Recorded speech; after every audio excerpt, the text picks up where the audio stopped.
Paycheck Protection Program for small business relief is officially tapped out. Our Paycheck Protection Program, which is a tremendous success. In fact, it is now depleted. $350 billion is now depleted, and we're going for another $250 billion. They want it. They have to have it. As Democrats duke it out, stalling additional funding, struggling small businesses are in serious danger of going under for good. Joining us now is CPA Gene Marks with how business owners can hang on. Good morning. Thanks for joining us. Good morning, guys. Thanks for having me on. Of course. You know, look, I think a lot of small business owners are upset now that they have to wait even longer because at this point in the game, every single day counts, doesn't it? Yeah, it really does. So we're telling our clients to do a few things, guys. I mean, first of all, I truly believe that more funding is on the way. So if you are applying for a paycheck processing loan, you should continue to apply it. I've heard very mixed reaction about people's experiences with banks, but bear in mind that some of the big online lenders have now provided the capability to apply for these loans. So I recommend going to them. Some of them are Kabbage with a K, PayPal, Square, QuickBooks Capital, and Lendio. Those are just some of the online lenders that are providing paycheck processing, and they're a good alternative for a lot of people because they're set up to accept those loans. So stay the course. If you need to apply, go ahead and apply. Try your bank, but also try those online lenders as well. And I think you'll have a little bit more of a quicker response once the money becomes available. Yeah, the pain of this thing, really, you can see it with how these loans, of how the money has run out so fast. It's just been staggering.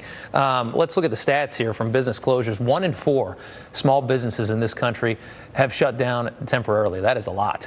And 1 in 10 are facing a permanent shutdown in less than a month, unless they get some kind of funding coming in here. Talk about how important it is for Congress to get its act together. Absolutely. First of all, there are a couple of studies that are out there that are saying that more than half of small businesses could not survive the next 90 days if they don't get some type of funding.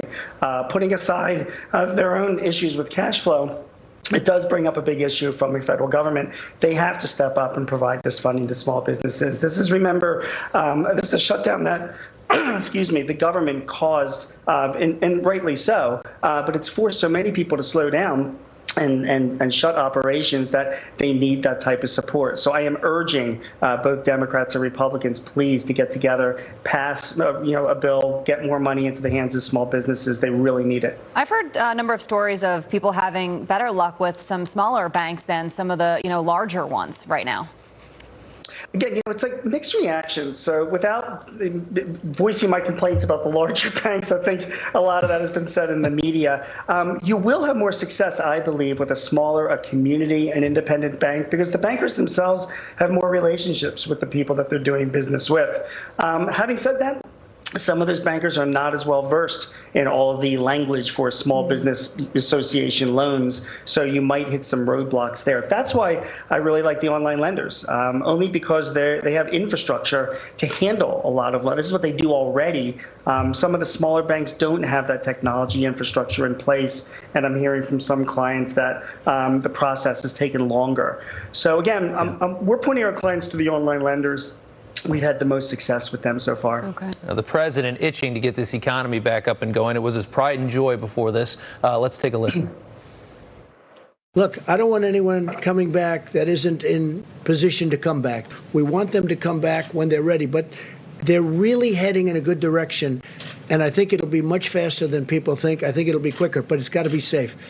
He's optimistic. The administration gave its plan on how to reopen this country. What did you make of it? I thought the plan itself is good. I think that it's certainly the right direction that he's letting the states make this decision. I think that, my opinion, he should be requiring the states to at least communicate better to their citizens and their small businesses if they are experiencing a sustained decrease in cases and what their plans are for making it to the next phase. I think a lot of states are not doing a great job in communicating that. I think, guys, as small businesses, we have a responsibility too. We are going to be allowed to reopen soon. There are many small businesses around the country that are in operation right now because they're essential businesses. We need to take the lessons from them. The moment that we are allowed to reopen, we have to have safe workplaces. We have to have temperature checks in place. We should be, having sanitizers everywhere. We should be requiring or having the ability for our employees to get tested. We should be maintaining social distances as well, and also providing the ability for our employees to work from home. That's what a lot of businesses are doing right now that are still able to operate. They're learning those lessons, and I think it's important. If you're going to reopen, you should be looking at those businesses, taking away some lessons from them, so that when it comes time to reopen, you're ready to go and you've got a really good and safe environment for your employees. Well, 22 million unemployed, devastating numbers, and your information you're providing is so valuable. Gene Marks, thank you. Thanks, guys. Thanks, Gene.